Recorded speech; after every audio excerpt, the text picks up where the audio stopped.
fondest memories of that time, that era, was working with the other writers and artists, because there was so much attention now on the character of Superman because of the storyline with the death, the return, and all of that. The eyes of the world were centered on Superman, and we had, as a group of writers and artists, we had to pull together as a team and work very closely together, and very much, you know, like a championship sports team. We could not afford to stumble, and I don't think we did. And working that closely with everyone, I have lifelong friends because of it. Los mejores recuerdos que tiene de esa época es trabajar con los demás creadores. Sobre todo porque fue una historia que tenía mucho potencial para el personaje de Superman. También tiene una noción muy simpática, muy linda, en la que todos tenían que jalar parejo hacia una misma meta, y la compara con un equipo deportivo amateur, en el que realmente nadie puede dar menos de sí. Así que para él siempre lo mejor ha sido poder trabajar con todos ellos, y que ha creado unas amistades de toda la vida a partir de ahí. Junto con Carl Kessel creaste la versión moderna de Superboy en los años 90. ¿Cómo definieron la personalidad y el look del personaje? ¿Se inspiraron en algo?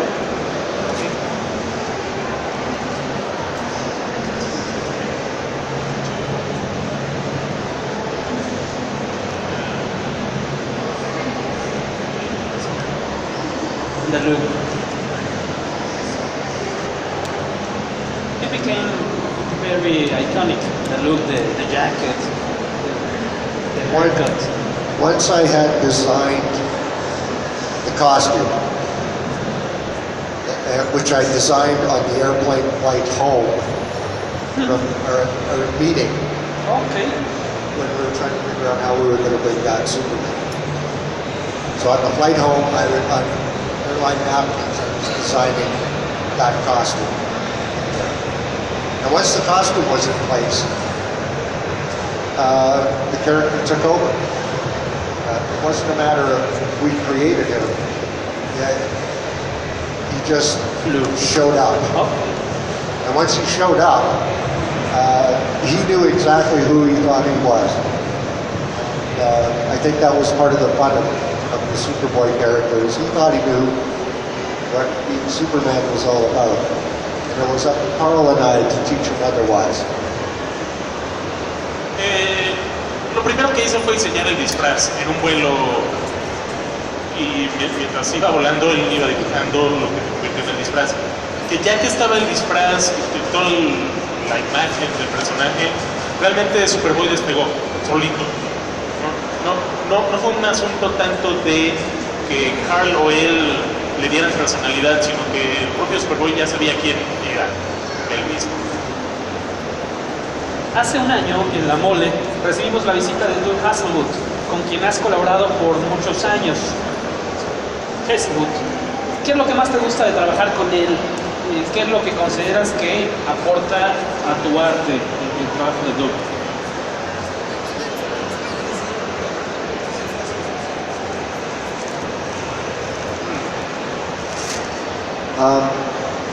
I worked with Doug on, I think Doug was one of the very first things that I worked with at DC. He inked me on the very first Animal Man stories that I was a part of. And I worked with a number of other inkers in between, but when I got onto the Superman titles, and Mike told me that Doug would be tapped to be the inker as well, I was very happy about it. Doug kind of had a knack. He's got a very different approach than, say, someone like Carl Kiesel does, or even Al Bay. But somehow or other he's able like those other two, he's able to find something in my art that I didn't even know was there. So I've been enormously fortunate throughout my career working with extremely talented inkers, because if I had to ink it myself, you people would never see anything. Él fue uno de los primeros entintadores con los que trabajó en esas primeras historias que hizo en DC, y siempre trabajó muy bien. Incluso cuando llegó a los títulos de Superman y le dijeron que Doug iba a ser su entintador, él estaba muy feliz. Doug tiene un talento como muy clásico en tintar, una aproximación muy clásica, y resalta los detalles de una manera que él nunca se había imaginado que su arte tenía. Al tener las tintas de Doug Wood, siempre dice que su arte resalta de una manera que él no se habría imaginado. Se considera como muy afortunado de haber trabajado con Doug Wood, que es uno de los pintadores más talentosos. A lo largo de tu carrera, has tenido oportunidad de trabajar con varios de los escritores más importantes del medio.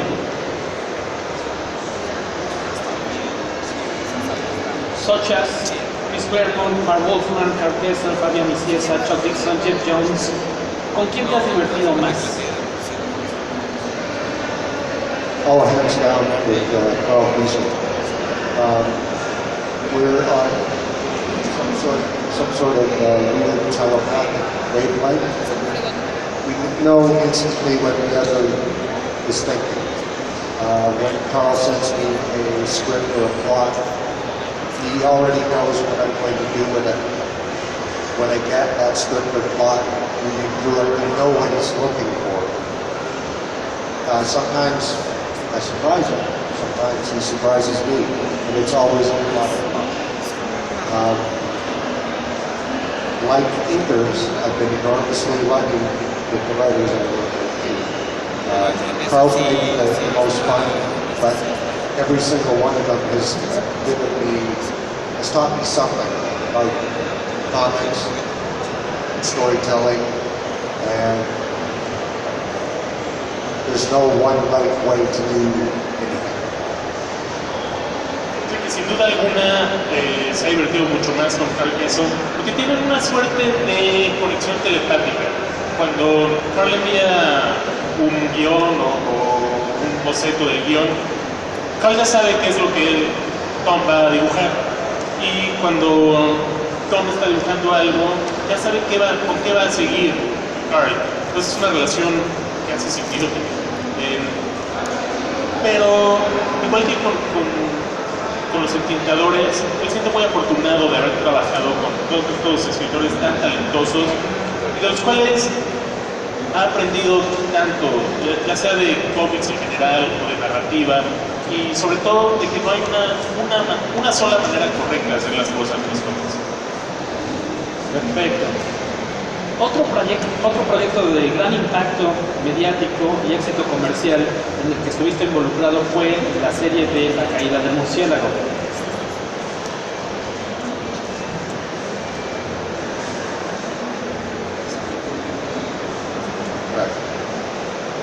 ¿Qué te dejó, o vamos, cómo cambió tu vida laboral el haber tenido la oportunidad de colaborar en dos grandes éxitos continuos, uno tras otro? Primero La muerte de Superman y luego La caída del murciélago, con un año de diferencia.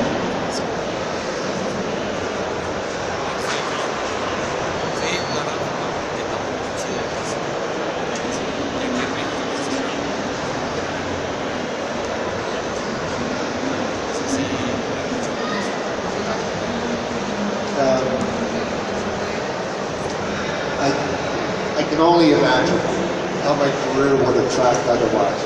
But I think without Death of Superman or Nightfall, I probably wouldn't be here talking to you.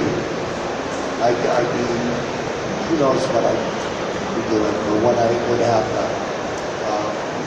I've had a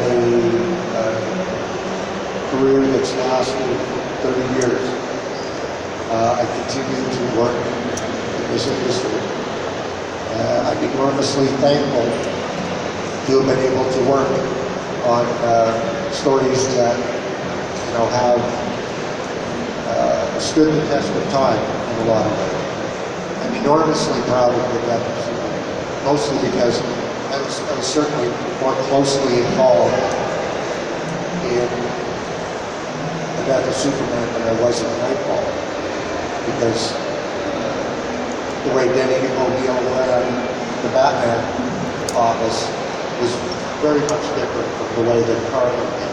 Carlin brought everybody in, and if they had an idea, it was listened to. Whereas Denny O'Neil, who ran the Batman books, he understood writers.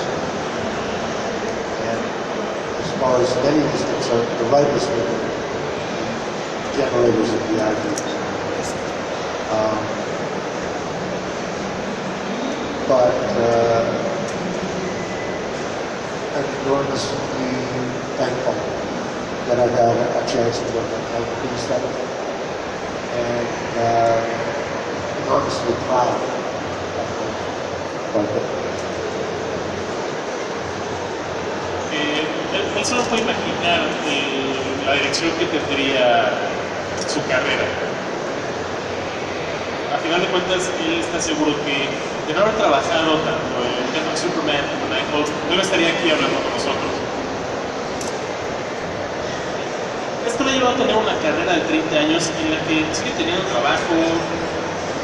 Tuvo la fortuna de trabajar en dos historias que han pasado la prueba del tiempo increíblemente, que siguen siendo relevantes a 25 años después.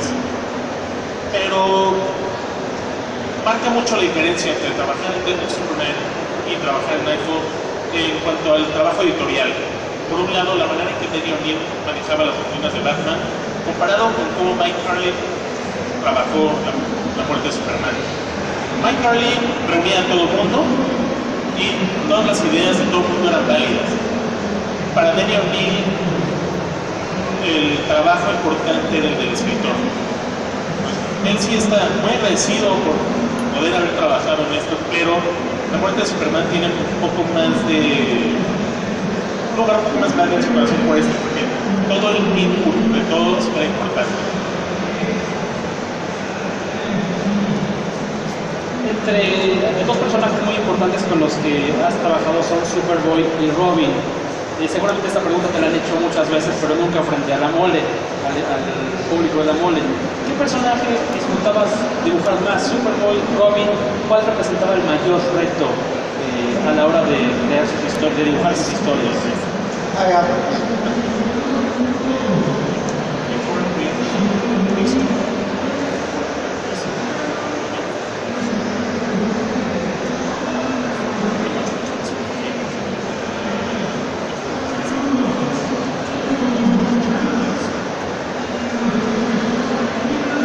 Which one do I like the most? It's like asking which of my children I like the most.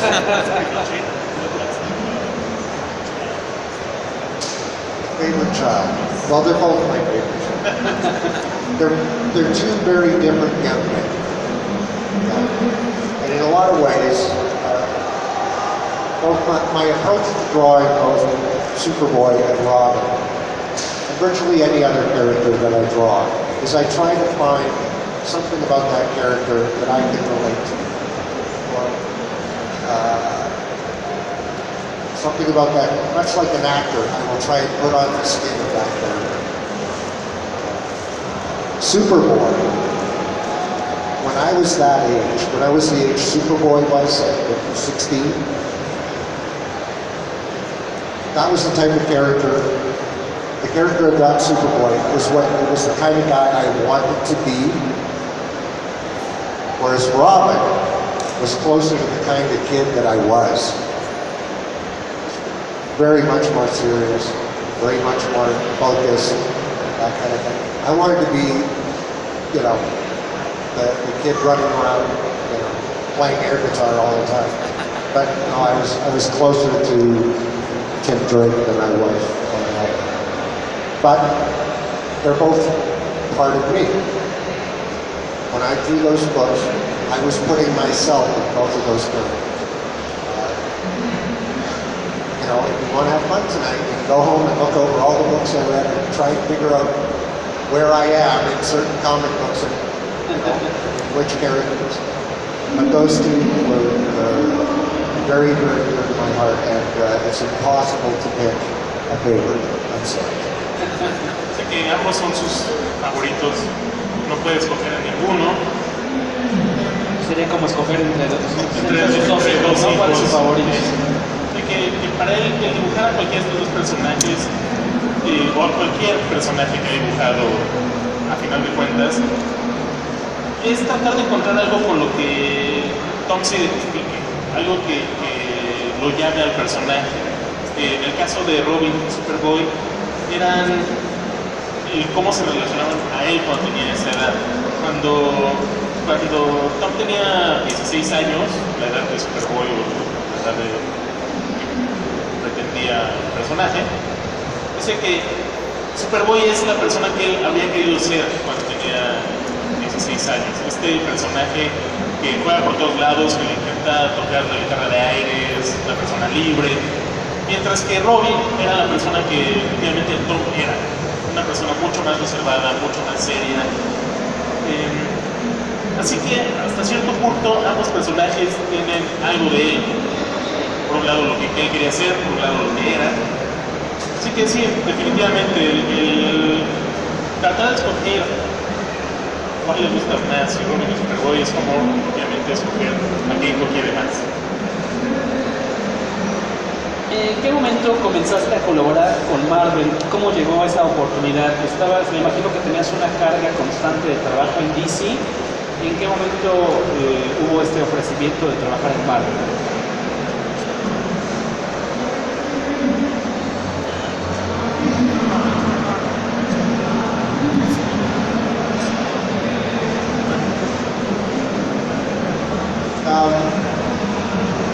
When I exactly did it, it was after I had been working on Jeff Jones' Teen Titans. But I was working as the alternate artist with Mike McCone, because Mike could not do more than 8 issues a year. And Marvel offered me the Thunderbolts, which was 12 issues a year. And I had a daughter going to university. So the economics made it pretty simple that now was the time that I should probably move over to Marvel. So I did, and I worked on Thunderbolts for an incredibly long time. You know, I mean, not like Teen Titans long, but not Superman long, but a good long time. And worked with Fabian Nessienza, and that evolved good. No recuerdo exactamente cuándo empezó a trabajar para Marvel, pero creo que fue más o menos cuando estaba haciendo los Teen Titans con Jeff Jones, pero él estaba como artista alterno de Mike McCone, en el cual él estaba contratado porque Mike McCone no podía hacer más de 8 números al año, y Marvel le ofreció hacer los Thunderbolts, que eran 12 números al año, entonces era más trabajo, más dinero obviamente. Además fue una serie muy divertida para escribir.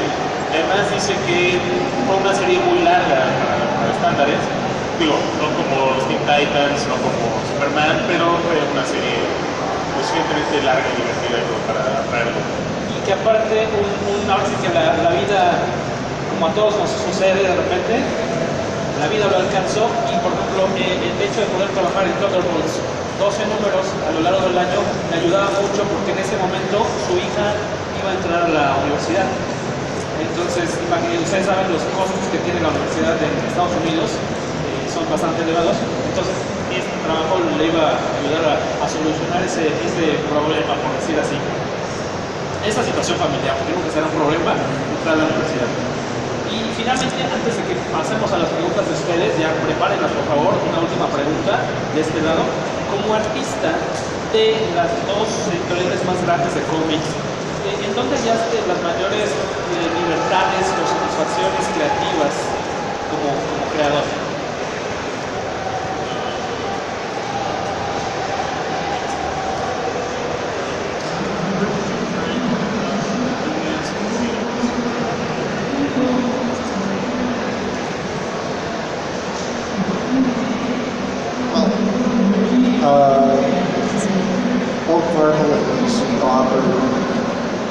enormously. And I think that didn't have as much to do with what company I was working for, but at the time that I was working for them.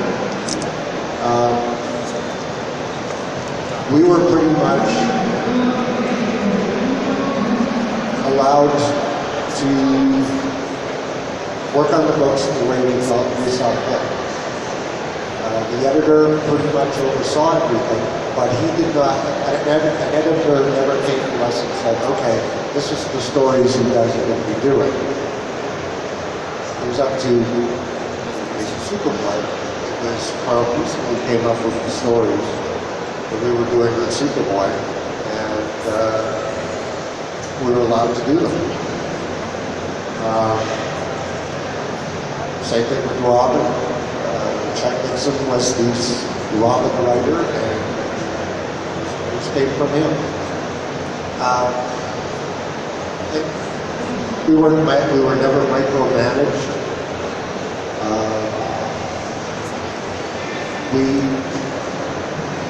We were treated as though we knew what we were doing, and whether we did or not, that's what we did. We did what we felt these characters should be doing.